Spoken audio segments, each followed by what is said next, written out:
Yo, YouTube, what's up with your boy? Sports and Fitness Rants. I'm back, guys. Click that like button. Subscribe to my channel. What's up, y'all? Welcome back, guys. Welcome back. Got another great video for you guys today. You know the deal, man. I want to thank you guys for all your love, the comments, everything, man. I really appreciate you guys, man, and I enjoy interacting with you guys and hearing your guys' comments, hearing the stories, the info you guys give, man. It's great. So shout out to everybody out there, man. Thank you.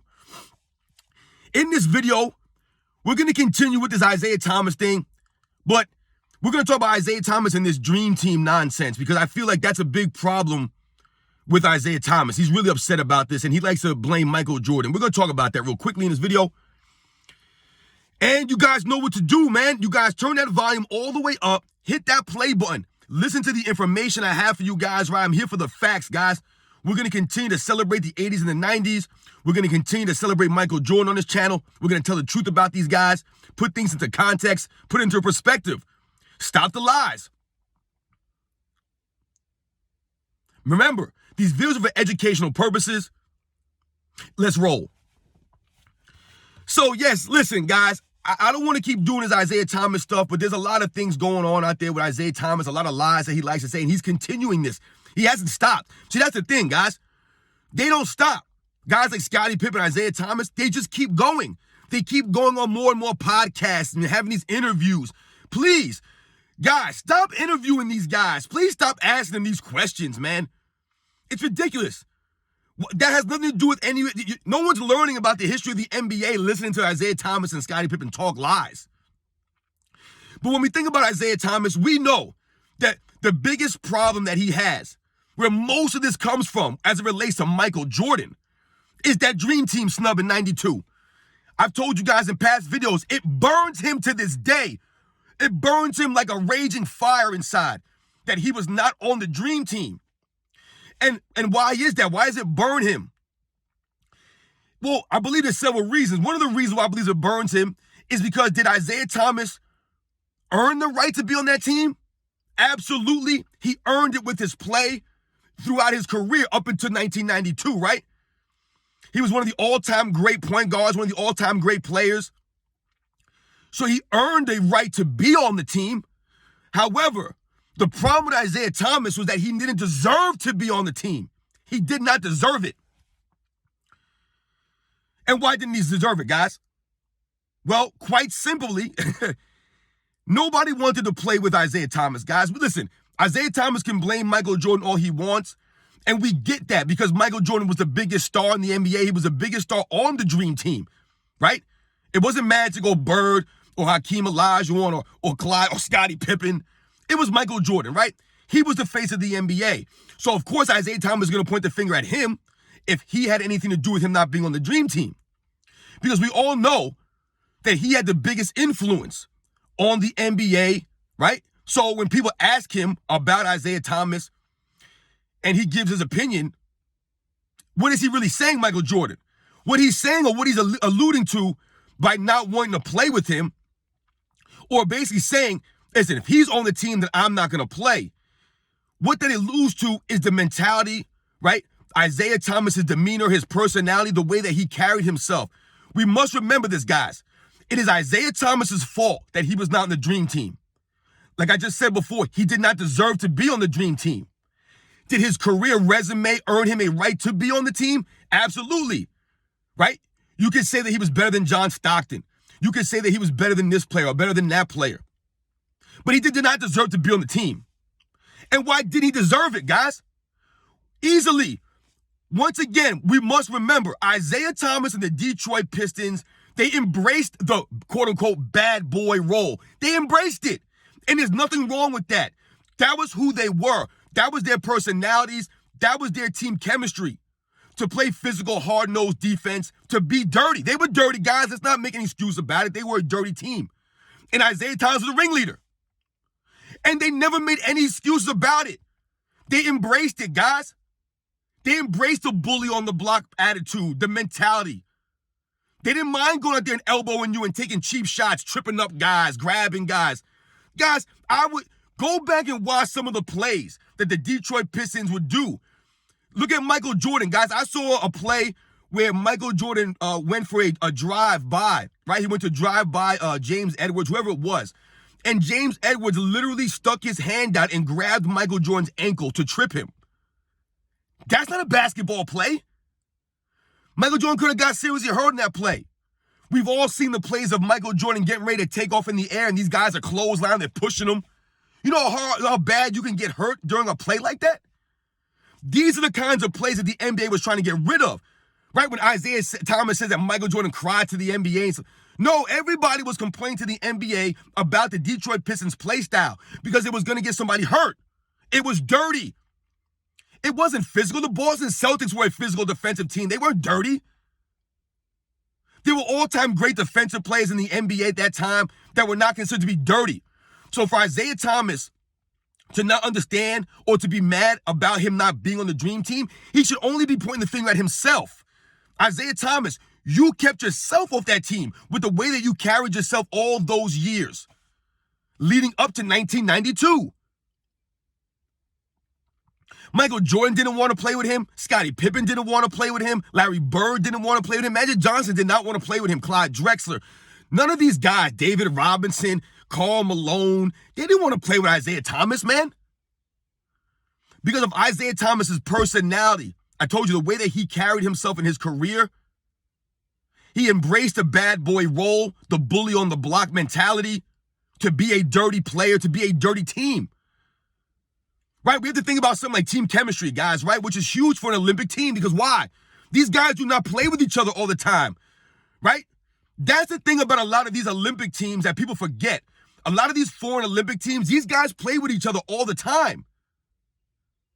When it comes to the Olympic team for the 1992 Dream Team and beyond, these are guys that play on separate teams all the time. They never play with each other. So you had to develop some kind of team chemistry. There has to be a camaraderie to the team, guys. That's big in international play. When you're representing your country. It's supposed to be enjoyable. The camaraderie. Isiah Thomas would have put a kibosh on all of that.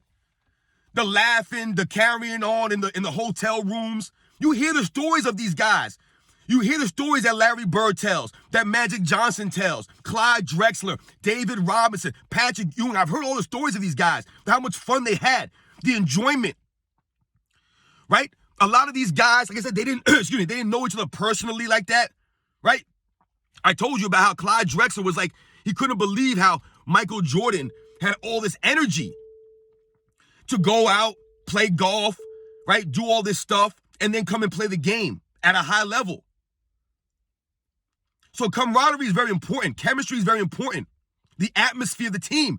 And this was not lost on guys like Michael Jordan, Larry Bird, Magic Johnson, the leaders of the team. They understood this, which is why they did not want Isiah Thomas on the team. Now, Isiah Thomas can blame Michael Jordan like a lot of people. They can blame Michael Jordan. Absolutely. He did not want him on the team. But once again, why is that? Or why was that? Well, we must think the year before, Isiah Thomas walking off on Michael Jordan. I've talked about this, guys, in the video the other day. Some of you guys don't get it because maybe you didn't play competitive sports like that. Walking off the court, walking off the field before the game is over without shaking hands is one of the most ultimate disrespects when it comes to sports athletic competition. You know, guys, when I was in high school, we have a rival, right? I went to a school called Clarkstown North. Then there was a Clarkstown South High School, right? It was a North and a South. We were the biggest rivals. When I was a sophomore, guys, there was a fight between the varsity teams on the football field after the game during the handshake time, right? A physical fight broke out. Guys swinging helmets. The police were called because of the rivalry. So the next year, we weren't allowed to shake hands after the game. We weren't allowed to. And then my senior year, we were allowed again to shake hands after the game. This is how big the rivalry was. We were in the same town, right? The schools were separated by a couple of miles. A lot of us all went to junior high school together, and then we broke up into separate high schools. So the rivalries was there. It was an intense thing. If you saw these people out in town, something might go off. A lot of trash talking. That was the rivalry.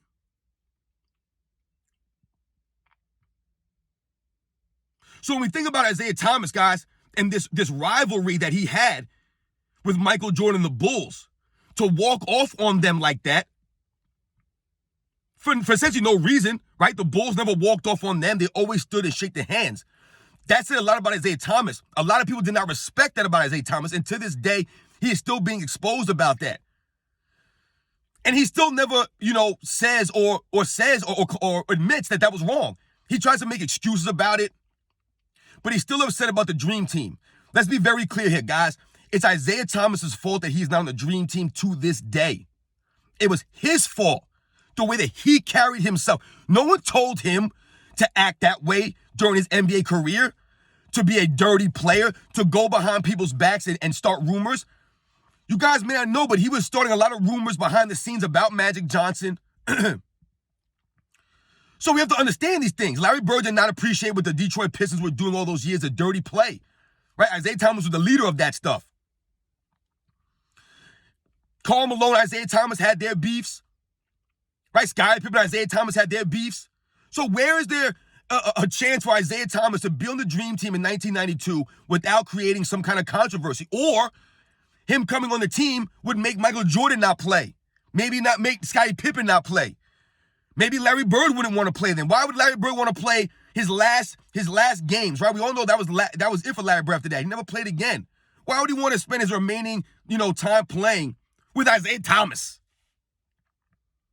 Right? A guy who once said that, or the guy who actually backed up Dennis Rodman's statement when he said that Larry Bird was only getting MVPs because he was white. They said that about Larry Bird, guys. See, you guys may remember this stuff. But Dennis Rodman said this about Larry Bird. He literally said that he was only getting the MVPs because he was white, a white guy. And Isiah Thomas backed him up on that. You think Larry Bird forgot that? No. You think Magic Johnson forgot about the rumors that he was spreading behind his back about his personal life? No. Think Michael Jordan forgot about that walk-off in the year before, 91? Think Scottie Pippen forgot about that? These guys didn't forget this stuff, man. It was Isiah Thomas's track record. I've told you. Did he earn a spot on the Dream Team technically with his play throughout his career? Yes, if Isiah Thomas was on the Dream Team, no one would say that he didn't deserve to be on it. Or he didn't earn it. But he did not deserve to be on that team. Right? He didn't deserve it. Not with the way that he carried himself through his career, the way that he interacted with the other players, right? The way that he led his team. Like I said, you can't embrace the bully attitude, the bad boy mentality, all this stuff, right? It was all fun and games when you guys were winning titles. But then all of a sudden, when the Dream Team comes up, you're not picked. Not even your own coach, Chuck Daly, wanted you on that team because he understood the dynamic that Isiah Thomas would have brought. It would have brought everything else down. Now, would the 92 Dream Team still have been successful with Isiah Thomas? Absolutely. He's an all-time great. And the Dream Team is the Dream Team. It wasn't about necessarily the wins and the losses. Like I told you, it was more about the team camaraderie. That's what it was about. This was the first year that professionals were allowed to play in the Olympics. This was a big deal, guys. And Isiah Thomas did not deserve to be there. It's actually good that he did not be on the Dream Team. That was his payback for those years. That was his payback. It all came back, man. You've heard things about karma coming back on you. Guess what, Isiah? That was karma coming back on you, man. The way you carried yourself. No class. You had no class, Isiah Thomas. Even to this day, you have zero class. Classless. The things that he says about Michael Jordan when the man says nothing about him. If Michael Jordan was talking trash about Isiah Thomas in social media, on Twitter and stuff like that, I would understand Isiah Thomas coming back at him. The man says nothing about him.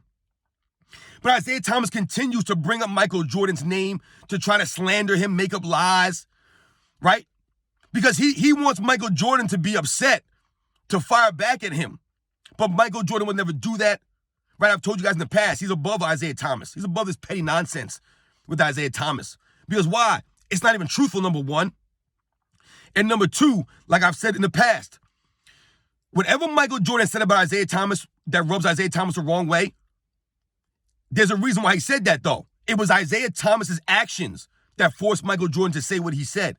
It was Isiah Thomas's actions that forced him off the Dream Team.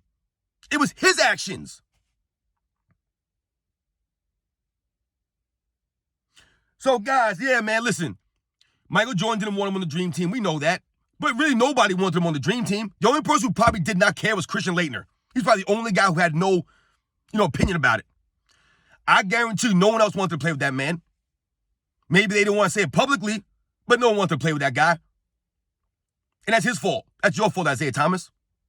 Catch you guys on the next one.